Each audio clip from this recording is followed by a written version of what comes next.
हाजी सबू सिद्दीक ने अपनी शुगर फैक्ट्री पूरी तरह से बंद कर दी।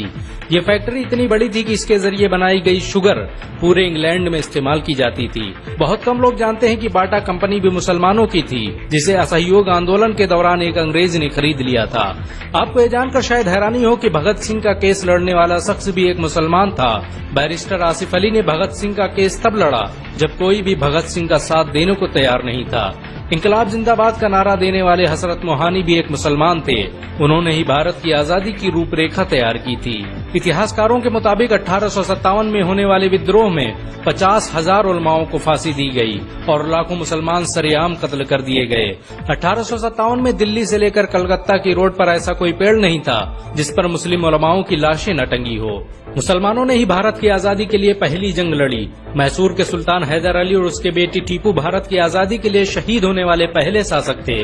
मशहूर क्रांतिकारी अशफाकुल्लाह खान सबसे कम उम्र में फांसी पाने वाले भारत के पहले व्यक्ति थे। बहुत कम लोग जानते हैं कि जय हिंद का नारा एक मुसलमान आबिद हसन सफानी ने दिया था।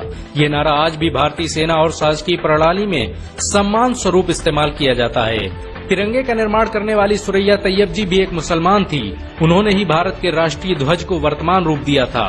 कानपुर में पैदा होने वाले अजीमुल्लाह खान ने ही मादरे वतन भारत की जय का नारा दिया था, जिसमें बाद में कुछ सांप्रदायिक लोगों ने माता शब्द को जोड़ दिया। आपको ये जानकर शायद हैरानी हो कि भारत का पहला राष्ट्रीय गीत अजीमुल्लाह खान ने ही लिखा था। बहुत कम लोग जानते हैं कि मौलाना कासिम नानोतवी ने दारुल उलूम देवबंद की स्थापना अंग्रेजों को भारत से निकालने के लिए की थी।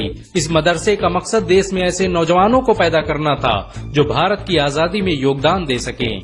रेशमी रुमाल आंदोलन की शुरुआत करने वाले मौलाना महमूदुल हसन और मौलाना उबैदुल्ला सिंधी दारुल उलूम देवबंद के ही छात्र थे। मौलाना उबैदुल्ला सिंधी ने सुभाष चंद्र बोस के साथ मिलकर भारत की पहली अस्थायी सरकार की स्थापना की थी और वह भारत के पहले गृह मंत्री भी थे। आपको ये जानकर शायद हैरानी हो कि मौलाना महमूदुल हसन ने ही 1920 में गांधी को महात्मा का लक़ब दिया था। उनका ये नाम इतना मशहूर हुआ कि पूरी दुनिया में गांधी महात्मा गांधी के नाम से जाने जाने लगे।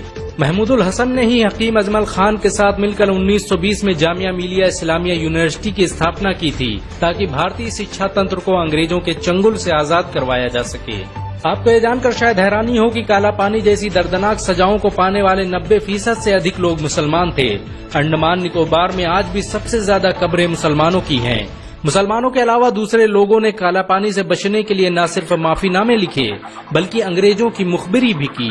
मुसलमानों ने ही अंग्रेजों के खिलाफ सबसे पहले हथियार उठाए। 1772 में शाह अब्दुल अजीज ने अंग्रेजों के खिलाफ फतवा देते हुए ऐलान किया कि अंग्रेजों की गुलामी हराम है और हर मुसलमान पर फर्ज है कि वो अपने मुल्क और देश की आजादी के लिए खुद को कुर्बान कर दे। 1857 में होने वाले विद्रोह की प्लानिंग एक मुसलमान मौलवी अहमदुल्ला शाह ने की थी। वो भारत के अकेले इंसान थे जिन पर अंग्रेजों ने 50,000 रुपए का इनाम रखा था। यह रकम इतनी बड़ी थी कि राजा जगन्नाथ ने पैसों की लालच में आकर अहमदुल्ला शाह की मुखबिरी कर दी और अंग्रेजों ने उन्हें शहीद कर दिया। बहुत कम लोग जानते हैं कि 1857 में शहीद होने वाले 90% लोग मुसलमान थे। जालियांवाला बाग में जनरल डायर की गोलियों का निशाना बनने वाले अधिकतर लोग भी मुसलमान थे। भारत की आजादी का नेतृत्व करने वाले संगठन इंडियन नेशनल कांग्रेस के 9 से अधिक प्रेसिडेंट मुसलमान रहे। गांधी जी ने अफ्रीका में जहां वकालत की पढ़ाई की, वो कॉलेज भी एक भारतीय मुसलमान का था और वह जब भारत में आए तो उन्होंने आजादी के लिए अली ब्रदर्स के साथ काम करना शुरू किया, जो कि मुसलमान थे। बहुत कम लोग जानते हैं कि 1921 में केरल के मुसलमानों द्वारा अंग्रेजों के खिलाफ लड़ी गई जंग में 3000 से अधिक मुसलमान शहीद हुए थे और 50,000 मुसलमानों के जेल में कैद कर दिया गया था। ये आंदोलन मोपला मुस्लिम आंदोलन के नाम से जाना जाता है। 1942 में शुरू हुए भारत छोड़ो आंदोलन की रूपरेखा मौलाना अबुल कलाम आजाद ने तैयार की थी। संविधान निर्माता डॉक्टर भीमराव अम्बेडकर को पहचान दिलाने में मुसलमानों का बड़ा योगदान रहा है। 1946 में जब भीमराव अम्बेडकर दलित होने की वजह से इलेक्शन हार गए तो बंगाल मुस्लिम लीग ने उन्हें मुस्लिम इलाके से इलेक्शन लड़ने की दावत दी। इस तरह भीमराव अम्बेडकर संविधान सभा का हिस्सा बन सके।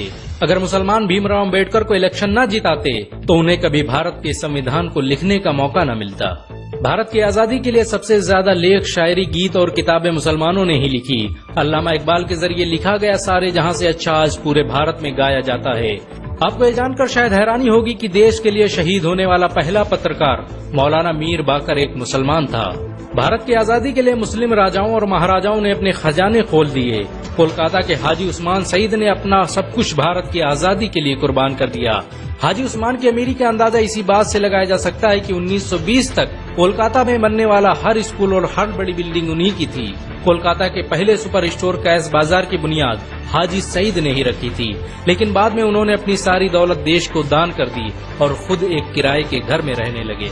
अमीर हमजा और अब्दुल हबीब यूसुफ मरफानी जैसे मुसलमानों ने अपनी अरबों रुपये की संपत्ति देश की आजादी के लिए कुर्बान कर दी। सुभाष चंद्र बोस द्वारा अफगानिस्तान में स्थापित की गई सरकार में 9 में से 5 मंत्री मुसलमान थे। भारत की आजादी के लिए देश भर में मौजूद मस्जिदों को किलों की तरह इस्तेमाल किया गया। इन मस्जिदों में सुबह शाम हर वक्त भारत की आजादी के लिए ऐलान हुआ करते थे। आजादी के वक्त कोई मस्जिद ऐसी नहीं थी जिसकी दीवारों पर मुसलमानों का खून न लगा हो। इन सब के अलावा ऐसे करोड़ों मुसलमान हैं जिन्होंने भारत की आजादी और उसकी अस्मिता के लिए अपना सब कुछ कुर्बान कर दिया। सच तो ये है कि भारत की आजादी मुसलमानों के बगैर मुमकिन न थी। भारत आज भी आजादी के लिए मुसलमानों का एहसानमंद है।